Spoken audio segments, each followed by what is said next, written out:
Good morning, good evening, नमस्ते। मेरा नाम रुद्रांश है और ये मेरे इस चैनल की पहली वीडियो है। ये वीडियो है बेसिकली ब्लॉकचेन के ऊपर, क्रिप्टो करेंसी के ऊपर, बिटकॉइन के ऊपर, ऑल्ट कॉइन के ऊपर, मीम कॉइन के ऊपर, लेजर या डॉज कॉइन के ऊपर या शिबा इनू। आप ये शायद आजकल ये शब्द हर सोशल मीडिया प्लेटफॉर्म पे आप सुन रहे हो या तो देख रहे हो किसी न किसी के स्टेटस में। और फिर आपके मन में भी आ रहा है कि ये एग्जैक्टली है क्या। ये सारे सवाल मेरे मन में भी थे। लगभग 2017 और 18 में जब मैंने भी ये सारे टर्म्स पहली बारी सुने थे। और ये काफ़ी फैसिनेटिंग भी है जब आप पहली बारी सुनते हो और जब आप समझना चाहते हो, तो ये काफ़ी अच्छा लगता है। ये क्यों अच्छा लगता है? जब आप इसके बारे में पता करने जाते हो, आप यूट्यूब पे सर्फ करते हो या आप गूगल पे भी सर्फ करते हो इसको कि एग्जैक्टली ये है क्या, तो आपको कुछ वीडियोस दिखते हैं, कुछ थंबनेल्स दिखते हैं जहाँ पर ये बताया जाता है कि जब आप इन चीज़ों में अपने मनी को इन्वेस्ट करोगे तो आप 5x 10x like you can make money like 5x times 10x time आप अपने मनी को बढ़ा सकते हो। और कई कई वीडियो में तो 100x 800% something something they will tell it like that. और ये काफ़ी फैसिनेटिंग लगता है, बट साथ ही साथ ये काफ़ी कंफ्यूजिंग भी लगता है कि एग्जैक्टली है क्या ये सारी चीज़ें, ये क्या है। और मैं जब इसे पढ़ना चाहा, जब मैं इसे समझना चाहा तो सेम मेरे अंदर भी ये सारे सेम डाउट थे। और मैं ये वीडियो क्यों बना रहा? मैं वीडियो इसलिए बना रहा कि मैं अभी थोड़ी देर पहले अपने भाई से बातें कर रहा था, मेरा कज़िन था, उससे मैं बातें कर रहा था और उसे भी ये सारी चीज़ें समझनी थी। तो by profession I am an engineer, I am a software engineer. तो वो मुझसे पूछ रहा था कि दादा आप ये बताओ कि एग्जैक्टली ये सारी चीज़ें हैं क्या। और जब मैं उसे समझा रहा था तो वो मुझसे बोला कि आप हो सके तो एक यूट्यूब वीडियो के थ्रू आप समझाओ इसे, ताकि और लोगों को भी पता चले। होप मैं पहली वीडियो जो ये बना रहा हूँ वो आप सबको भी समझ में आए कि एग्जैक्टली ब्लॉकचेन क्या है, क्रिप्टो करेंसी क्या है, ये ऑल्ट कॉइन क्या है, मीम कॉइन क्या है। तो हम एक इसकी पूरी डेडिकेटेड सीरीज़ बनाएंगे कि एग्जैक्टली ये टर्म्स हैं क्या। मैं दोनों तरीके से आपको समझाने की पूरी कोशिश करूँगा, टेक्निकल भी और फंक्शनल इसकी नॉलेज भी देने का आपको पूरी तरीके से ट्राई करूँगा विद प्रैक्टिकल डेमोज। ठीक है, तो सबसे पहला एक काम करते हैं, हम इसको टेक्निकली समझते हैं कि ब्लॉकचेन क्या है और हम one step at a time जाएंगे, एक एक चीज़ को समझेंगे। तो सबसे पहली चीज़ हमारी जो आती है क्वेश्चन कि व्हाट इज़ दिस ब्लॉकचेन। तो अगर मैं इसकी डेफिनेशन में जाऊं तो in it simplest form blockchain is a distributed database and unchangeable record और लेजर ऑफ एसेट्स ओनरशिप। शायद ये भी अभी आपको थोड़ा सा डिफ़िकल्ट, थोड़ा सा हार्ड लगा हो। जब मैंने भी पहली बार इसे पढ़ा तो मुझे भी ये था कि ये भाई ये क्या है। तो इसे हम बहुत सिंपल तरीके से और पढ़ते हैं। तो अगर मैं आपको बताऊं तो ये डेटाबेस है। बेसिकली ब्लॉकचेन क्या है, अगर मैं एक बहुत छोटे टर्म में बताऊं तो ये एक डेटाबेस है। अच्छा, जो लोग टेक्निकल बैकग्राउंड से नहीं उनको ये समझ पाना भी थोड़ा मुश्किल होगा। तो डेटाबेस की मैं आपको सिंपल सी डेफिनेशन बताता हूँ, जहाँ पर आप कोई भी चीज़, अपना वैल्यूएबल एसेट, कोई भी वैल्यूएबल चीज़ आप रखते हो। जैसे मैं आपको एग्जांपल देता हूँ, जब आप 90s की बात करोगे तो उस समय क्या होता था, हमारे घर में उस समय बिजली के बिल आते थे या हमें बिजली के बिल जमा करने जाने होते थे। तो उस समय हमें एक पर्ची मिलती थी जिसमें हमारा बिजली का बिल होता था। तो हमारे अंकल पापा ये लोग बिजली के बिल जमा करते थे। और फिर कभी कभी ऐसा होता था कि उसे किसी एक फाइल में मेंटेन किया जाता था और उसे घर के किसी सेफ जगह, किसी अलमीरा में स्टोर करके रखा जाता था फॉर फ्यूचर रेफरेंस। ठीक है, सेम ओवर द ईयर क्या होता है कि हम ये सारी चीज़ें हर जगह यही फॉलो करते हैं। जब आप बैंकिंग में भी होते हो, वहाँ सर्वर होते हैं, वहाँ पर भी आपके डेटा, ये सारी चीज़ें रखी जाती है। ठीक है, तो वो डेटा बेस होता है जहाँ पर भी आप कोई भी इंपॉर्टेंट चीज़ आप रखते हो, बेसिकली उसे डेटा बेस कहते हैं। ठीक है, इसे और इजी तरीके से मैं फंक्शनल डेफिनेशन के थ्रू आपको समझाऊंगा। और एक ये बस आप ये समझे कि इसमें इंपॉर्टेंट रिकॉर्ड्स रखे जाते हैं। सो अगर मैं बोलूँ ब्लॉकचेन को आपको समझना है तो इसको फ़िलहाल के तौर पे अभी आप इसे सिर्फ एक डेटाबेस समझिए जहाँ पर इम्पॉर्टेंट इन्फॉर्मेशन रखी जाती है। किस चीज़ की, वो भी समझाऊंगा। इसमें क्रिप्टो करेंसी हो सकती है। ठीक है, क्रिप्टो करेंसी अभी हम समझाते क्या है। और भी सारी टेक्नोलॉजीज़ के अंदर आ सकती हैं इंपॉर्टेंट डेटा की। ठीक है, बहुत सारी चीज़ों की। तो अभी हम इसको चलते हैं प्रैक्टिकल डेफिनेशन के तौर पे समझने की और ईजी तरीके से। और ख़ासकर आज सभी को समझना है क्रिप्टो करेंसी को। ठीक है, तो एक चीज़ मैं बता दूं, ब्लॉकचेन एक टेक्नोलॉजी है और उस टेक्नोलॉजी से जो चीज़ डिराइव्ड है वो है क्रिप्टो करेंसी। ठीक है, ब्लॉकचेन टेक्नोलॉजी के ऊपर बनाई गई है। क्रिप्टो करेंसी जो है उससे डिराइव एक कॉइन है जो कि है बिटकॉइन, जिसको हम लोग और बेहतर तरीके से समझेंगे। तो उसके लिए चलते हैं एक प्रैक्टिकल डेफिनेशन की तरफ। ये मेरे हैंड रिटन नोट्स हैं। मैं जब पढ़ना स्टार्ट किया था 2017-18 में, तो मैं नोट्स बनाता था। आज भी मुझे कोई चीज़ समझनी होती है तो मैं उसको नोट्स से बना के समझता हूँ खुद भी, फॉर माई फ्यूचर रेफरेंस। तो आज शायद इसी नोट्स की वजह से मैं ये वीडियो भी बना पा रहा हूँ। तो हो सकता है मैं थोड़ा कहीं गलत भी हूँ, तो मुझे प्लीज़ आप लोग माफ़ करिएगा। तो सबसे पहले क्रिप्टो करेंसी को समझने के लिए हम लोग समझते हैं हिस्ट्री ऑफ मनी के, कि एग्जैक्टली ये मनी क्या है एट द एंड। लाइक हम ये सारी चीज़ें क्यों समझना चाह रहे हैं, क्योंकि हम इसमें अपनी मनी इन्वेस्ट करना चाहते हैं इस क्रिप्टो करेंसी में, ब्लॉकचेन में। ठीक है, तो हम सबसे पहले चीज़ समझते हैं कि हिस्ट्री ऑफ मनी क्या रहा है।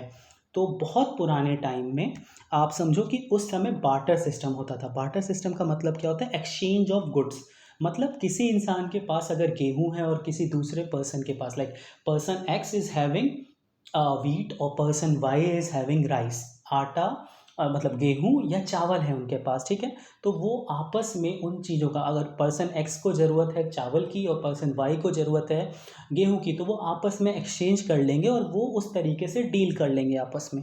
और ऐसे ही अगर उनके पास और भी अदर फॉर्म ऑफ गुड है, लाइक गुड्स हैं, तो वो उसमें आपस में वो एक्सचेंज कर लेंगे। सेकंड, फिर धीरे धीरे हम लोग आगे बढ़ते हैं, एवोल्यूशन होता है। सो हम एक ऐसी चीज़ों पे आते हैं जहाँ पर हम मेटल के यूज़, लाइक मेटल का यूज़ करके हम एक्सचेंज ऑफ गुड्स करते थे, एक्सचेंज ऑफ थिंग्स करते थे। लाइक उस समय आ गए थे गोल्ड सिल्वर, इनकी माइनिंग स्टार्ट हो गई थी। फिर धीरे धीरे और एवोल्यूशन आया, तो इन्हीं से डिराइव्ड हुए कॉइन्स।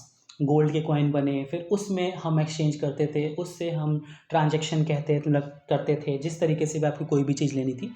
फिर धीरे धीरे धीरे वो कॉइन्स आपकी, जब हम लोग लाइक अगर आप लोग को याद हो, मतलब आफ्टर सर्टेन, लाइक हम लोग 90s के जब हैं, तो हम कॉइन्स को भी देखे हैं, लाइक 50 पैसे ऑफ कॉइन्स ऑल्सो। 90 से मतलब है मेरा कि 90s में जो लोग बॉर्न हुए हैं। ठीक है, सो अभी भी है 1 रुपये, हमने 25 पैसे भी कॉइन देखे हैं। इसी तरीके से धीरे धीरे चीज़ें डिराइव्ड होके पेपर करेंसी में भी आई। यस, पेपर करेंसी थी, पहले भी थी, आफ्टर आवर इंडिपेंडेंस भी थी। सो वहाँ से पेपर करेंसी आई, 10 के नोट, 20 के नोट पर 50, 100, 500, 1000, 2000, हमने यहाँ तक अभी देखी हुई एवोल्यूशन। फिर एकाएक इसके बाद हम देखते हैं कि साथ ही साथ एटीएम आ गया। एटीएम भी बहुत लोगों के लिए बहुत अजीब सा था जब एकाएक आया था, but nowadays I guess सभी के पास एटीएम है। एटीएम से मेरा मतलब क्या है कि प्लास्टिक मनी आप समझ सकते हो, जहाँ पर आप जाते हो, करेंसी से हम कैसे एवॉल्व हुए प्लास्टिक मनी की तरफ, जहाँ पर you don't need to carry currency with yourself, you just need to have plastic money. एक एटीएम कार्ड अगर आपके पास है, तो आप उस एटीएम कार्ड को लेकर आप इंडिया में कहीं पर भी रहो, वर्ल्ड में भी आप कहीं रहो, ठीक है, यू कैन ईजिली ट्रांजैक्ट, अगर वो बैंक है या एटीएम है आपके आसपास। देन अगेन इससे भी थोड़ी थोड़ी प्रॉब्लम होती थी। सो फिर हम लोग सारे लोग, अभी 4G टेक्नोलॉजी, अभी 5G भी आने वाली है, तो हम सारे लोग अपने मोबाइल पे बहुत ज़्यादा डिपेंडेंट हैं। तो उसके चलते क्या हुआ कि आप देखोगे फिर कैसे एवोल्यूशन आया। फिर एवोल्यूशन आया डिजिटल करेंसी का, जहाँ पर आजकल हम लोग गूगल पे या पेटीएम, ये सारी चीज़ों के थ्रू अपने मनी को ट्रांजैक्ट करते हैं। फिर इसके बाद की एवोल्यूशन क्या है, इसके बाद की भी एवोल्यूशन है, आगे भी बहुत सारी एवोल्यूशन आएंगी, और हमें वक्त के साथ धीरे धीरे आगे बढ़ना है और उसके साथ चेंज भी होना है। ठीक है, तो अब जो चीज़ आ जाती है वो आती है क्रिप्टो करेंसी। और क्रिप्टो करेंसी शायद हमारे साथ बहुत पुराने टाइम से है, बट उसका जो अभी यूज़ है, या जो आप कह लो जो अभी की डेट में ये बज़ है, वो काफ़ी इधर क्रिएट हुई है लॉकडाउन के थ्रू। इंडिया में जब लॉकडाउन है, तो उस समय से सारे लोग इसको समझना स्टार्ट किए या इन्वेस्ट करना स्टार्ट किए, और उसी की तरीके से हम यहाँ तक पहुँचे। तो चलिए हम आपको और इजी तरीके से इसको समझाने की कोशिश करते हैं, इसका हिस्ट्री बताते हैं आपको कि एग्जैक्टली है क्या। तो अगर आप इस स्लाइड में देखोगे, जो मेरा हैंड रिटन स्लाइड है, उसमें क्या है कि सतोशी नाकामोटो इन्वेंटेड इन 2008। अब अच्छा, ये जो सतोशी नाकामोटो है, ये कोई इंसान है या कोई टीम है, ये आज तक किसी ने भी डिफाइन नहीं किया है। इन्होंने एक वाइट पेपर पब्लिश किया था। वाइट पेपर भी मैं आपको समझाऊंगी कि वाइट पेपर होता क्या है, ये थोड़ा टेक्निकल है, मैं इसको किसी और वीडियो में आपको बहुत अच्छे से समझाऊंगा। बहुत सारी चीज़ें हैं जो हमारे सीरीज़ में हैं, प्लीज़ आप इस पूरी सीरीज़ को देखिएगा अच्छे से। और कोई भी डाउट आपको होता है, कोई भी चीज़ें आपको समझ में नहीं आती हैं, तो प्लीज़ आप कमेंट सेक्शन में हमें बताइएगा, हाँ, कि हम आपको और अच्छे से क्या चीज़ें समझाएं, काफ़ी फंक्शनल वे में, काफ़ी प्रैक्टिकल वे में। तो प्लीज़ आप कमेंट में बताइएगा, हमारी गलतियों को भी आप प्लीज़ बताइएगा।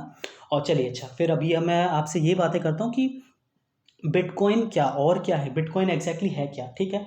तो ब्लॉकचेन से ही डिराइव, ब्लॉकचेन एक टेक्नोलॉजी है, उससे डिराइव एक टेक्नोलॉजी आप समझिए क्रिप्टो करेंसी है। क्रिप्टो करेंसी के ऊपर ही एक बनाई हुई टेक्नोलॉजी, एक सॉफ्टवेयर है जो कि बिटकॉइन, ठीक है। और ये इंटरनेट पे अपलोड की गई थी। इंटरनेट पे क्या, इनका कोड पब्लिश किया गया था। ये एक ओपन सोर्स है और ये एक डिसेंट्रलाइज्ड ओपन सोर्स है, डिसेंट्रलाइज्ड टेक्नोलॉजी है बिटकॉइन, जिसको कोई भी गवर्न नहीं करता, नो बडी कंट्रोल्स, ठीक है। और उसके बाद इसका एक नेटवर्क है, बिटकॉइन का अपना एक नेटवर्क है, ठीक है। आजकल आप सुन रहे होगे चाइना बैन कर दिया, चाइना माइनिंग नहीं अलाउ करेगा, फिर कुछ दिनों में आप सुनोगे चाइना ने इसको ओपन कर दिया। तो ये सारी चीज़ मैं आपको बताऊंगा। बिटकॉइन नेटवर्क बहुत अच्छी एक चीज़ है जिसे मैं और अच्छे से समझाऊंगा। ये काफ़ी टेक्निकल है, मैं कोशिश पूरी करूंगा कि इसे काफ़ी फंक्शनल वे में समझा सकूं, उससे आपको और क्लैरिटी होगी कि ये बिटकॉइन माइनिंग क्या होती है, कैसे होती है। तो उसको भी मैं क्लैरिटी के साथ आपको पूरी समझाने की कोशिश करूंगा। तो आप देखोगे यहाँ पे लिखा भी है mining software for bitcoin networks. अच्छा जी, हमें इसको हम कैसे यूज़ करते हैं, इसको हम यूज़ करते हैं एज अ यूज़र, ठीक है। तो हम इसको यूज़ करते हैं एज अ वॉलेट, इससे वॉलेट क्रिएट किए जाते हैं, बहुत सारी चीज़ें, डैप है, बहुत सारी टेक्नोलॉजी हैं। सो मैंने शायद पूरी कोशिश करी है सिंपल वे में आपको अभी बिटकॉइन या क्रिप्टो करेंसी या ब्लॉकचेन समझाने की। तो अगर आपको अभी ये सारा वीडियो वापस से देखना जो मैंने अभी आपको समझा है, मैंने बहुत शॉर्ट वीडियो बनाया है, धीरे धीरे मैं आपको एक एक टॉपिक को सब कुछ एक्सप्लेन करूंगा वन बाय वन। अगर आप जाओगे यहाँ से तो ब्लॉकचेन से अगर आप देखोगे, so what is blockchain, crypto currency, bitcoin, alt coin, में एक एक चीज़ आपको सब बताऊंगा कि ये है क्या। एक एक चीज़ करके, एक एक टॉपिक, एक एक वीडियो में पूरी कोशिश करूंगा आपको समझाने की। सो ऑन अ समरी बस मैं आपको ये समझाना चाहूँगा, ब्लॉकचेन को आप बस अभी के लिए आप इसे समझो कि ये एक डेटाबेस है, ठीक है। और थैंक यू, आपने मेरा ये पहला वीडियो यहाँ तक देखा, और हम सभी नेक्स्ट वीडियो में मिलते हैं। Thank you so much.